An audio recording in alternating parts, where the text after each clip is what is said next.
So our winning group tonight is Group 4.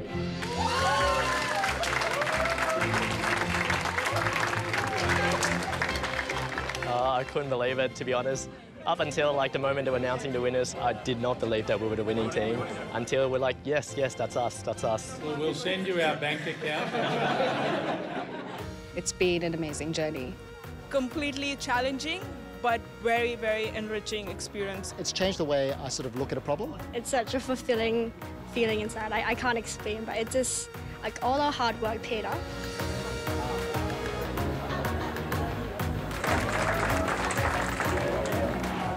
Look, I just see it as value upon value upon value. There's access to talent, clearly, fresh thinking, diverse views, and really that partnership, that understanding, that trust that's there between Johnson&Johnson and Macquarie University. I think the MGSM students now have seen what management consulting's really like.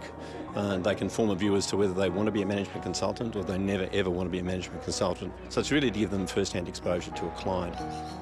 The real benefit is that you get a richness of input, intellectual input, that you don't get from a single consulting firm. Not beds. But again, the point is, and the same issue, where do you park to go get cars? We believe an idea, a good idea, can come from anywhere. I think if I look at J&J's fundamental mission on a global basis, it's how do we use the process of innovation to solve the great healthcare problems of the world. And for us to be involved with like-minded organisations led by the university, actually not even knowing what the outcomes might be, I think is part of the magic of what we're trying to do. Making a number. Students come to university because they are looking to further their education and get a really good job when they leave. For us to serve them effectively, we need to partner with organisations and companies. That's essential, and it's even more essential now than it ever has been. So it comes down to one word, and that's employability. So we need to understand what companies want from our graduates now and into the future, and we need to provide as many opportunities as we can to our students during their time at the university, and hence to set them up for success.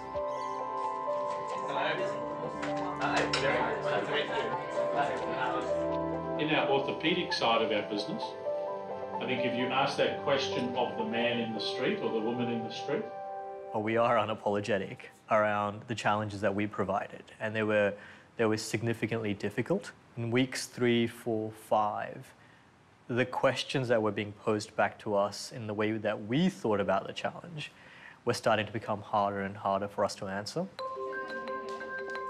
I wanted some outside-in thinking on a couple of problems that we are really struggling with as an organisation. The first problem is, how do we deal with the public sector? And in the health world, the public sector is a very fragmented, very non-intuitive system to work with. And the second problem we wanted to work on was, how do we show up as one organisation to customers that want to see us not as each individual business, but as one Johnson&Johnson Medical Devices. And you will hear me a number of times referring to how we, or they, do things. I've been trying to encourage the groups to think big, and it will be our job then to define how we can make it fit for the organization. If the groups have thought through what an implementation process could look like in stage 1, 2, 3, fantastic. But I'm open to be surprised, actually. The value of having this type of arrangement is you get to park all the baggage that us internally have and invite some really broad and creative thinking. And so we're starting to see more of that, and yeah, I look forward to that building over the rest of the program.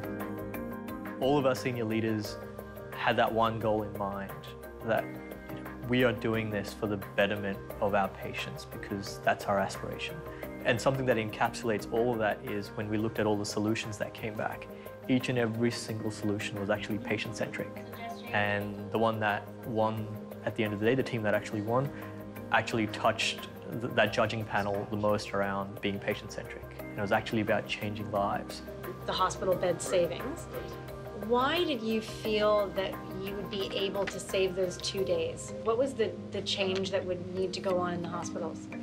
In a theoretical case study, I think you know that the problem has already been resolved or can be resolved based on theoretical frameworks, but the fact that it's a living case study, you're more sensitive towards the issue.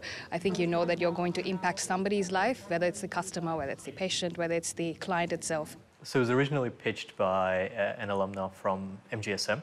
So the previous executive intern was Alexandra Zortzis, who I've taken over from. So I had worked in community pharmacy basically all my life, all my career, which I loved because I loved the interaction with the patient. I loved the idea of being able to make a difference. A lot of people ask me that question, why didn't I just go on to study medicine, or why did I choose the MBA? And I think what it came down to for me was the fact that I'd already had an undergrad with a technical background, and whilst that was really satisfying, I wanted to be able to overlay that with something more broad and something more commercial. I also finished off the postgraduate extension certificate with the MBA as well, which allowed me to study 2 subjects that were specific to healthcare. One of them was the living case study with Pfizer Oncology, and the other one was healthcare leadership and innovation that's led by Graham Miller and Professor Mark Compton. So the opportunity presented was as J&J Medical's first executive intern, reporting to the managing director. I saw this really as an opportunity to play a more direct role in the delivery of sustainable healthcare across Australia and New Zealand. That was a truly great experience. We got access to a top talent who's now actually a member of one of the marketing teams of one of our largest businesses. So the MBA was really a perfect tool for me to make that transition from the clinical world to the commercial world. We have to graduate students with the appropriate content expertise in whatever field of study, whether it be accounting or law or medicine or anything you like. There's an expectation, obviously, that students will graduate with a core body of knowledge. That's never been enough, and it's definitely not enough now. And we have to do much more in what some people call soft skills. I reject that term because they're actually quite hard skills. Teamwork, communication, leadership, critical thinking, dealing with complex issues. And we have to do that in a much more direct and tangible way, and you can affect that very well through your partnerships with industry. For the whole case study, we're given this independence where they're giving us a case and they're like, okay, you guys can do it. So we've got all these ideas that we can come up with. So, and we were able to work as a team and think about which are the best and most feasible ideas. A little deflated initially, but then we're all in it to learn at the end of the day. So I think it was a win for all around. And we really liked the other team's ideas, actually. So we had that as one of our suggestions there, but we decided not to go down that path. But I think the best team won. What you want is the cultural change to happen with these guys. Yes, that's the key thing.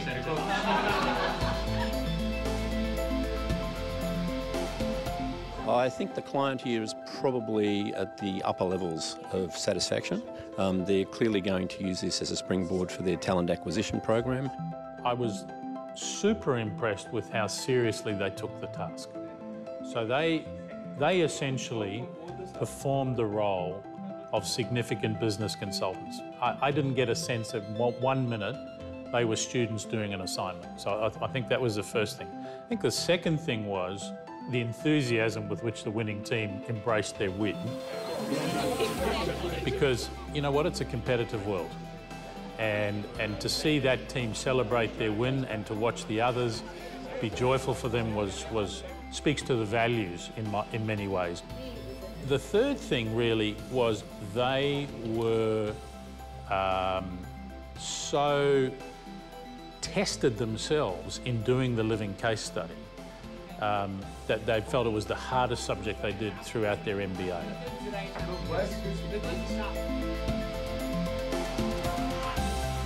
We don't want just people who are book smart, we actually want people who are book smart and street smart. And that's what this living case study actually provides. Rather than spending a week in the hospital with a stranger in the bed next to yours, you can now be home in under 4 days.